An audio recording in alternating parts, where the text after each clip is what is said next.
DK Shivakumar ಅವರ ಪರವಾಗಿ ಕೆಲವರು ಧ್ವನಿಗೂಡಿಸೋ ಹಾಗೆ ಈಗ ಕುಣಿಗಲ್ ರಂಗನಾಥ್ ಕೂಡ ಮಾತನಾಡಿದ್ದಾರೆ. ಸದ್ಯಕ್ಕಂತೂ ಸಿಎಂ ಕುರ್ಚಿ ಖಾಲಿ ಇಲ್ಲ ಅಂತ ಅವರು ಸಹ ಸ್ಪಷ್ಟಪಡಿಸಿದ್ದಾರೆ. ಪಕ್ಷ ಅಧಿಕಾರಕ್ಕೆ ಬರಲು ಡಿಕೆ ಶಿವಕುಮಾರ್ ಅವರು ಕಷ್ಟಪಟ್ಟಿದ್ದಾರೆ. ಇಂದಲ್ಲ ನಾಳೆ ಪ್ರತಿಫಲ ಸಿಗಲೇಬೇಕು. ಆ ಕಷ್ಟಕ್ಕೆ ಪ್ರತಿಫಲದ ನಿರೀಕ್ಷೆಯನ್ನ ಎಲ್ಲರೂ ಕೂಡ ಮಾಡ್ತಿರೋ ಹಾಗೆ ಡಿಕೆ ಶಿವಕುಮಾರ್ ಅವರಿಗೆ ಮುಖ್ಯಮಂತ್ರಿಗಳ ಗಾದಿ ಸಿಗುತ್ತೆ ಅನ್ನುವಂತಹ ವಿಶ್ವಾಸವನ್ನು ಅವರು ವ್ಯಕ್ತಪಡಿಸಿದ್ದಾರೆ.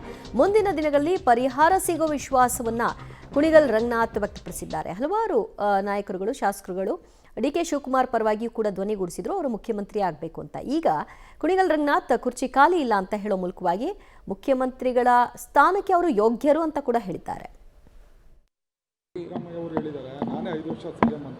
ನಾನು ಅದನ್ನೆಲ್ಲ ಮಾತಾಡೋಷ್ಟು ದೊಡ್ಡವನಲ್ಲ.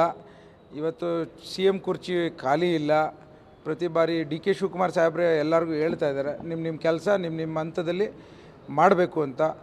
ಆ ಒಂದು ನಾನು ಸಹ ಇವತ್ತು ನಿಮ್ಮ ಮುಂದೆ ಹೇಳಲಿಕ್ಕೆ ಇಚ್ಛೆಪಡ್ತೇನೆ.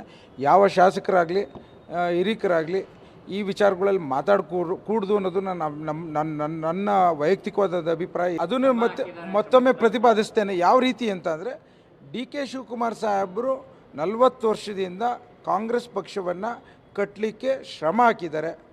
ಈ ತಮ್ಮಲ್ಲಿರೋಂಥ ಎಲ್ಲ ಒಂದು ಹೋರಾಟವನ್ನು ಮಾಡಿದ್ದಾರೆ. ಇವತ್ತೇನಾದರೂ ಕಾಂಗ್ರೆಸ್ ಪಕ್ಷಕ್ಕೆ 140 ಸೀಟ್ ಬರಬೇಕಾದ್ರೆ ಪ್ರಮುಖವಾದಂಥ ಕಾರಣ ನಮ್ಮ ನಾಯಕರಾದಂಥ ಡಿ ಕೆ ಶಿವಕುಮಾರ್ ಸಾಹೇಬರು ಅಂತ ಹೆಮ್ಮೆಯಿಂದ ಹೇಳಲಿಕ್ಕೆ ಇಚ್ಛೆಪಡ್ತಾರೆ. ಅದು ಮುಂದೆನೂ ಹೇಳ್ತೀನಿ, ಹಿಂದೆನೂ ಹೇಳ್ತೀನಿ.